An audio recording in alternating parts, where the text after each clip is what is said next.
ಪಾರ್ಟ್ನರಲ್ಲಿ ಏನನ್ನು ಹುಡುಕ್ಬೇಕಾಗತ್ತೆ? Not perfection of course.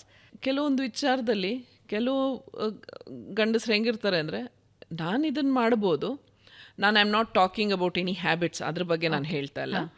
ಅಂದರೆ ನಾನು ಈ ಥರ ಒಂದು ಕೆಲಸ ಮುಗಿಸ್ಕೊಂಡು ಬಂದು ತಿರ್ಗಾ ಮತ್ತೆ ನನ್ನ ಫ್ರೆಂಡ್ಸ್ ಜೊತೆನೋ ಎಲ್ಲ ಆಚೆ ಹೋಗ್ಬೋದು. ಆದರೆ ನೀನು ಕೆಲಸ ಮುಗಿಸ್ಕೊಂಡು ಬಂದು ಮನೇಲಿ ಅಡುಗೆ ಮಾಡಬೇಕು. ಓಕೆ, ಏನಂತಾರೆ, ಶೇರ್ ಮಾಡೋಣ, ಅದೆಲ್ಲ ಮಾಡೋಣ. ಆದರೆ there will be times that one day ನಿನಗೂ ಒಂದು ಬ್ರೇಕ್ ಬೇಕು. ನೀನು ನಿನ್ನ ಒಂದು ಫ್ಯಾಮಿಲಿ ಜೊತೆ ಫ್ರೆಂಡ್ಸ್ ಜೊತೆ ಸ್ಪೆಂಡ್ ಮಾಡಬೇಕು. ಅದು ಈ ಒಂದು ಬೇಸಿಕ್ ಮ್ಯೂಚುವಲ್ ರೆಸ್ಪೆಕ್ಟ್ ಇರಬೇಕು. ನಾನು ಸುಮ್ಮನೆ ಹೇಳಿದ್ದು, ಒಂದು ಮ್ಯೂಚುವಲ್ ರೆಸ್ಪೆಕ್ಟ್ ಇರಬೇಕು.